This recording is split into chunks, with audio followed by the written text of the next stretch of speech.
Bismillahirrahmanirrahim.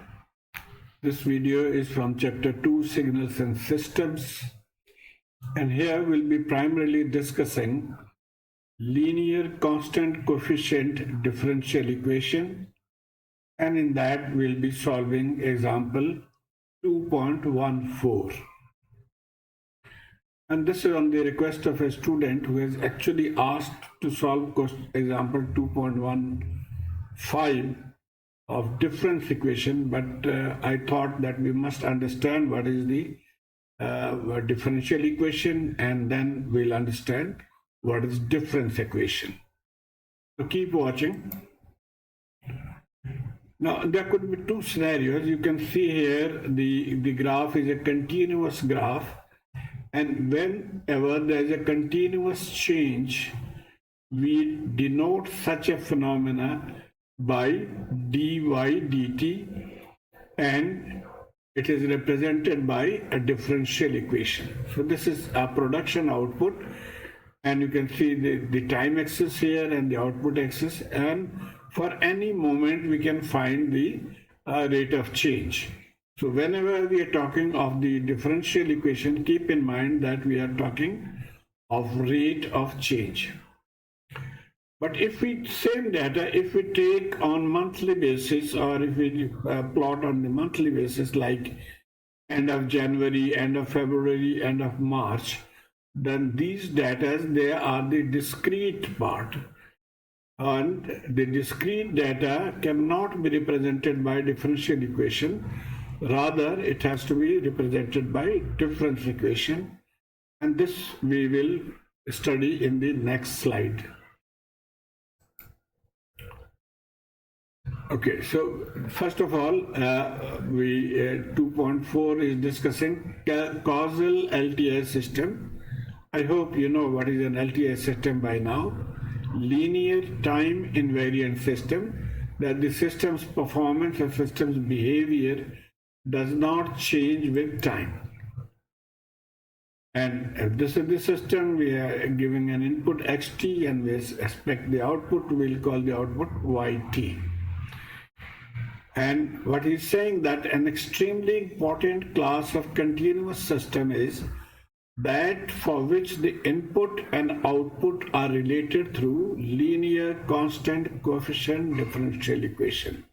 So the system is actually relating the input and output with the help of a differential equation.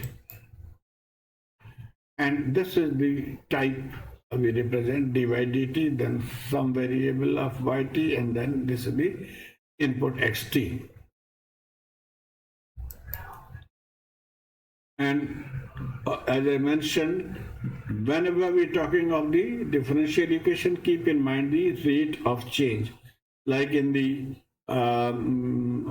automotive, we can say rate of change, that is the acceleration, is dv by dt, where v is the velocity and t is time. So rate of change of speed or velocity with time can be represented by our differential equation. Now we're taking two examples to make it further clear. Now this is a car, engine is applying a force and it is moving, and the road is providing a retarding force, so it will retard that, and the automobile is moving with the velocity v. Then from force is equal to mass into acceleration, we can find the acceleration is force divided by mass. And as we mentioned, that acceleration is rate of change of velocity dv dt. So for this we write dv dt. And F is the original force minus the retarding force divided by m. And this can be simplified or opened, so we get this equation, and which is the type that we discussed to be the differential equation, like this one. So they are the of same time. So that means the movement of the car can be represented by a differential equation. Coming on to the electrical circuit, if we have an RC circuit, then in this circuit we can find the current, this current as voltage Vs applied minus the voltage drop across the capacitor divided by R. So V minus Vc divided by R. And what is the current? Current, we know, across the or through the capacitor can be represented by this formula C dV dt. So we replace I by dV dt. So C dV dt, and then we open this, so we get this equation. So this is again our differential equation. So these are the two cases where we can use differential equation to solve the questions. Okay, important point, in this book we focus on differential and difference equations that are used to describe the systems that are LTI, as I mentioned, linear time invariant, and also causal. Now, what is causal? I hope you remember. A causal system, the output of a causal system depends only on the present and the past value of the input. So that is called causal system. Also, another condition that we'll use is, in this case, the auxiliary condition or initial condition, we say, takes the form of the condition of initial rest. So assume that the system is at initial rest. That means it is the auxiliary condition, that is the output is 0.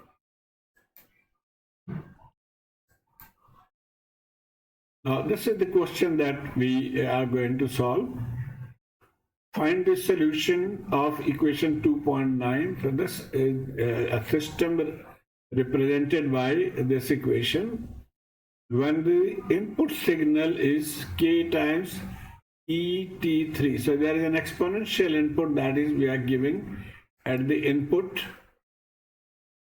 where k is a real number, and keep in mind that k could be any value, 5, 9, 10, whatever.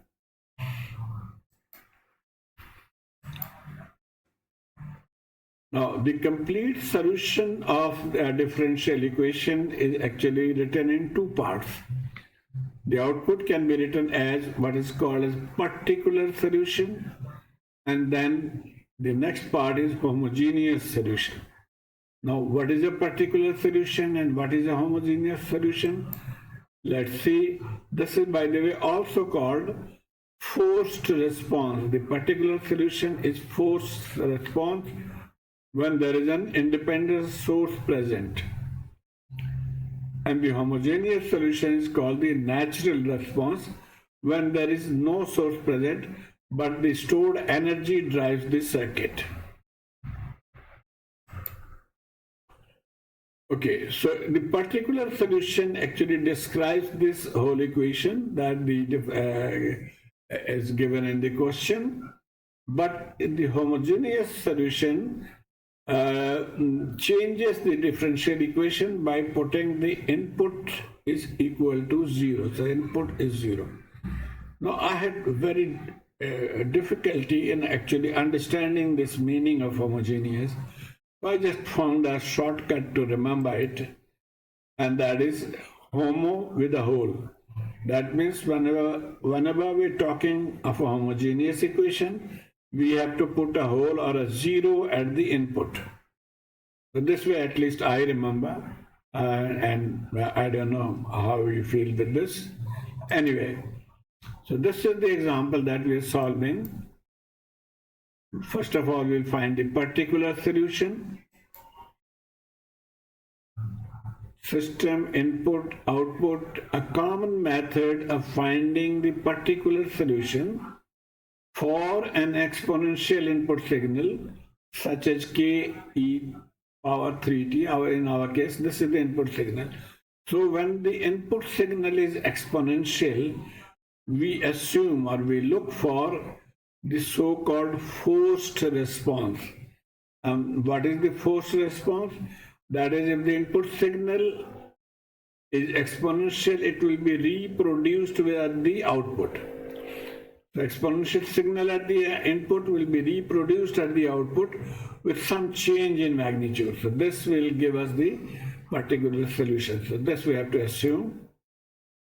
Okay, in order to determine y particular, we hypothesize a solution of the form ypt is equal to capital Y E3T. Now this is, you remember, is our input, so we're just taking that at the output. With some change in the magnitude, instead of K, we are saying the new magnitude to be anything Y. Okay, now for t greater than 0, we can write in this equation, we put the value of yp. So this will become d dt of yp, that is y3et, and here it is 2ye3et, and this is our input k e raised to the power 3t. And differentiating, we get 3yet, 2ye3t, and ket. So we take e3t common and delete from both sides. So this is our equation. And from here, we can say that 5y is equal to k, therefore y is equal to k over 5. So this was the unknown. Now we have found that value to be k over 5. So the particular solution, which was we assumed it to be y e raised to the power 3t, will now be k over 5 e raised to the power 3t, because we have found y to be k over 5. And this is valid for t greater than 0. We are assuming that the system we are considering is for causal, so t greater than 0. So this is the solution of the particular equation. So we found one part. Now let's go to the second part of it to find the homogeneous solution. And as we discussed, that the homogeneous solution will have an input 0. In order to determine y homogeneous, we again here we have hypothesized, we assume that the output will be a e raised to the power st. Now since there is no forced signal, therefore we will not take e3t as the output. Rather we say a e raised to the power st. Some st will determine this.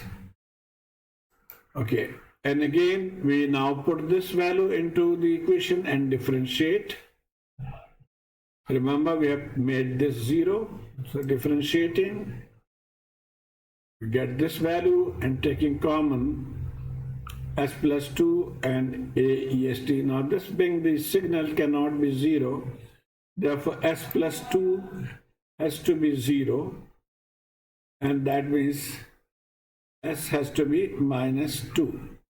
So this is the roots, and therefore our homogeneous solution will be a e raised to the power, for s now we write minus 2, e minus 2, t is the solution of the homogeneous equation.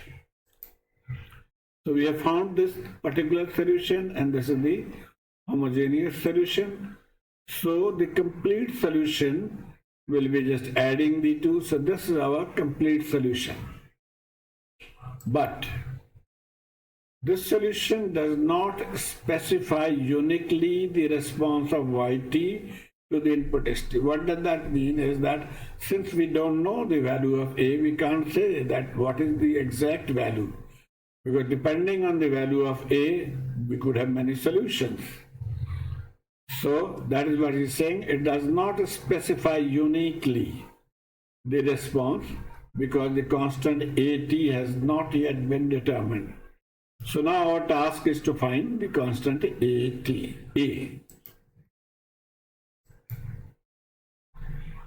Okay, now some conditions is that when we're talking of the initial rest, you can read this whole thing. We have two things. The system we have said is LTI and it's causal, and also we had assumed it to be starting from 0 position or initial rest. That means if xt is 0 for any time t less than 0 or less than t0, then yt must also be 0. So this is the condition coming from the initial rest and the causality. Okay, so evaluating this equation now at t is equal to 0. If you put t is equal to 0 here, we get this term. Y0 will be 0 as we have discussed here. So Y0 is 0, and then e raised to the power 0 is 1. This is also 0 is 1. So a plus k5. And from here now we find a to be minus k over 5. So now that we have found the value of k, we can clearly or explicitly write the answer, that is yt is minus k5 e raised to the power 2t and plus k over 5 e raised to the power 3t. And this we can rearrange, taking k5 common, bringing the positive term before and then the negative term. So this is our final answer. The explicit equation expressed in a manner leaving no room for confusion. So this is, we know everything, so there is no confusion now, no guessing. And k, as we have mentioned, could be any number given in the equation. You could have chosen 5, you could have chosen 10. Now a little bit of a discussion. We just discussed the first order linear differential equation. Now if we generalize it to nth order linear differential equation, then we will get this relation: summation from k to n of the output is equal to summation from k to m of the input. And here also, to solve, we have to find the particular solution and we have to find the homogeneous solution to solve this type of a question. So I hope you have been able to follow this. Thank you.